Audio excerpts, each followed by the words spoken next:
আমরা অনেক সময় বাড়িতে বিভিন্ন রকমের জিনিসপত্র রাখি, কিন্তু কয়েকটা জিনিস আছে যেগুলো বাস্তুর জন্য খুবই গুরুত্বপূর্ণ কিছু বিশেষ ডিরেকশনে, যেগুলো কিন্তু আপনার আর্থিক জায়গা এবং আপনার সৌভাগ্য ডেকে আনতে পারে।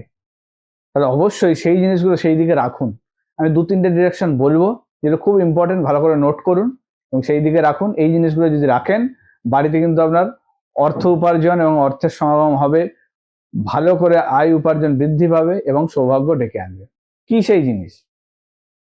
খুবই সাধারণ জিনিস, সেগুলো আমাদের প্রত্যেকেরই মানে ধরাছোঁয়ার মধ্যে জিনিসগুলো। ঠিক আছে? নমস্কার, আমি অ্যাস্ট্রো স্পিকার গৌরব।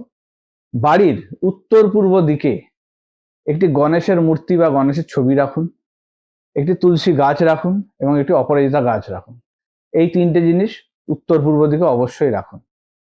সঙ্গে দক্ষিণ পূর্ব যে দিক, সেই দক্ষিণ পূর্ব দিকে আপনাকে যেটা করতে হবে, 7টা ঘোড়ার ছবি, সাদা 7টা ঘোড়ার ছবি অবশ্যই সেদিকে রাখুন। এবং যে কচ্ছপ পাওয়া যায়, আপনারা দেখেছেন যে ব্রোঞ্জের হোক তামার হোক, যে কচ্ছপ, একটা তামার থালার মধ্যে একটি কচ্ছপ রেখে সেটিকে একটু জল দিয়ে দক্ষিণ পূর্ব দিকে রেখে দিন। এতে কিন্তু আপনার আর্থিক জায়গা বৃদ্ধি পাবে বা অর্থের সমাগম হবে এবং অর্থে যারা সমস্যা চলছে তাদের সমস্যা মিটে যাবে এবং সৌভাগ্য ডেকে আনবে। করে দেখুন, ভালো থাকুন। নমস্কার।